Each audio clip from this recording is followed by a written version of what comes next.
প্রচন্ড এই শীতের মধ্যে কোনো মহিলা যদি তার স্বামীকে যদি তার সাথে যদি থাকতে না দেয়, অনেক মহিলা মা বোনেরা ফজরের নামাজ পড়ে, ফজরের নামাজ ফরজ, এবং এই ফরজ নামাজের জন্য শীতের রাতে তাদের স্বামীকে তার সাথে থাকতে দেয় না।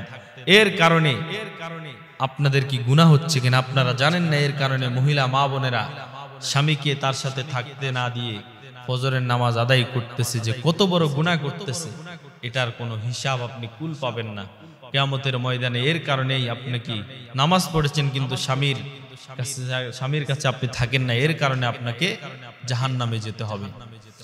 অনেক মহিলা মা বোনেরা শীতের রাতে ফরজ গোসলের ভয়ে, কারণ ঠান্ডা থাকে, ঠান্ডার কারণে যদি স্বামীর সাথে শোই অবশ্যই ফরজ গোসল করতে হয়, শীতকালে ফরজ গোসল করতে পারে না, এর ভয়ে তার স্বামীকে তার সাথে থাকতে দেয় না। এটার কারণে যে সে কত বড় গুনাহ হচ্ছে সে নিজেও জানে না। নবীজি সাল্লাল্লাহু আলাইহি ওয়াসাল্লাম হাদিস শরীফের মধ্যে বলেন, স্বামীর গুরুত্ব সম্পর্কে এতটা বলেন যে কোন মহিলা যদি 4টি কাজ করে, আল্লাহ রাব্বুল আলামিন ওই 4টি কাজের বিনিময়ে আমার আল্লাহ রাব্বুল আলামিন তাকে সাথে সাথে জান্নাত দিয়ে দিবেন। জান্নাতের 8টি দরজা, জান্নাতের সামনে যাইতে দেরি হবে রে, জান্নাতের 8টি দরজা খুলতে দেরি হবে না। কোন মহিলা যদি 4টি কাজ করে, জান্নাতে গেলেই তার জন্য 8টি দরজা খুলে যাবে। সে যে দরজা দিয়ে চাইবে ওই দরজা দিয়ে সেই প্রবেশ করতে পারবে।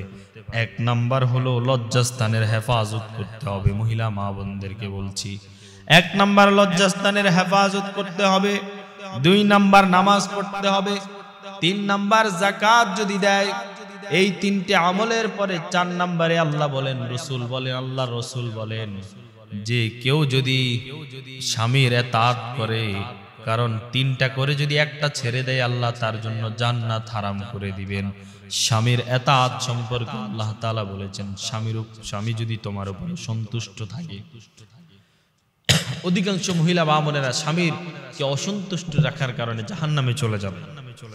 এবং এর ব্যাপারে যেই আমাদের সমাজের মধ্যে কোনো মা বোনেরা যদি এমন করে থাকে যে স্বামীকে তার সাথে থাকতে দিচ্ছে না ফজরের সময়, এক্ষেত্রে সেই যে বড় বড় গুনাহ হচ্ছে, এই ব্যাপারে রাসূল সাল্লাল্লাহু আলাইহি ওয়াসাল্লাম বলেন, রাসূলুল্লাহ বলেন, কোন মহিলা যদি আল্লাহ তাআলা রব্বুল আলামিন দুনিয়াতে যদি কোনো মানুষকে আল্লাহর পরে সিজদা দেওয়ার জন্য হুকুম দিতেন, তাহলে পৃথিবীতে যত মহিলা আছে সমস্ত মহিলাকে তার স্বামীকে সিজদা দেওয়ার জন্য আল্লাহ রব্বুল আলামিন বলতেন।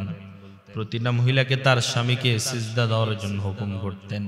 একটা স্বামী স্ত্রীর উপর কতটা সন্তুষ্ট থাকার জন্য আল্লাহ তাআলা রব্বুল আলামিন এই আমল দিতেন।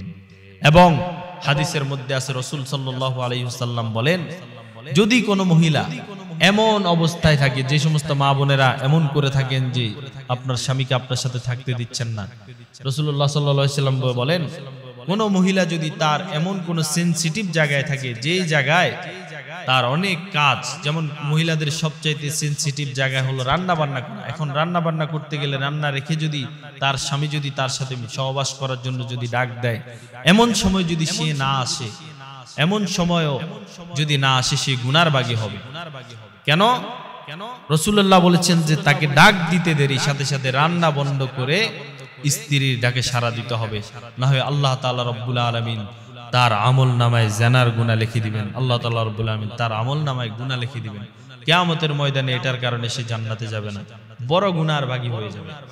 এবং আল্লাহর হাবিব সাল্লাল্লাহু আলাইহি ওয়াসাল্লাম বলেন, কোন মহিলাকে যদি রাত্রি বেলায় কোন স্বামী যদি ডাকে সহবাস করার জন্য, সে যদি রাজি না হয়, স্বামীর ডাকাতে যদি নারাজ হয়, আল্লাহ রব্বুল আলামিন এই ডাক যদি না শুনে যদি বিছানায় না যায়, অন্য বিছানায় গিয়ে যদি শুয়ে থাকে, আল্লাহ রব্বুল আলামিন ওই মহিলাকে কিয়ামতের ময়দানে ওই মহিলাকে এর কারণে জাহান্নাম দিয়ে দিবেন। এবং যেই রাতে তার স্বামী তারে ডাক দিল, ডাক দেওয়ার পর যদি সে যদি না যায়, ওই রাত্রি থেকে সন্ধ্যা বেলা থেকে রাত্রি থেকে সকাল যত পর্যন্ত হবে সমস্ত ফেরেশতারা তার উপর লানত করবে। এবার বলেন, যার উপর ফেরেশতাদের মতো মানুষ, ফেরেশতাদের মতো লোকরা যার উপর লানত করবে, আল্লাহ তাআলা রব্বুল আলামিন তার কিয়ামতের ময়দানে জাহান্নামে দিয়ে দিবেন। এজন্য এই ছোট কাজ মহিলারা এটার কারণে অনেকে বলতে পারে যে ইসলাম তাদেরকে অনেক কঠিন করে দিয়েছে। আসলে ইসলাম সহজ করে দিয়েছে। আপনি একটু ভাবুন, আপনার স্বামীর ডাকে আপনি যদি সাড়া না দেন, আপনার স্বামী দেখবেন যে পরের দিন অন্য নারীর প্রতি আসক্ত হয়ে যাবে। আর কোনো মা বোন চায় না, কোনো মহিলা চায় না তার স্বামী তাকে রেখে অন্য মহিলার প্রতি আকৃষ্ট হোক। যদি এটাই চান তাহলে কখনো আপনার স্বামীকে সহবাস করতে বাধা দিবেন না। বিশেষ করে শীতকালে এই সমস্যাটা হয়ে থাকে। এজন্য আজকের আমি মাহফিল থেকে বলবো, কোনো মহিলা মা বোনেরা এই ভুল করে জাহান্নামের দিকে যায়।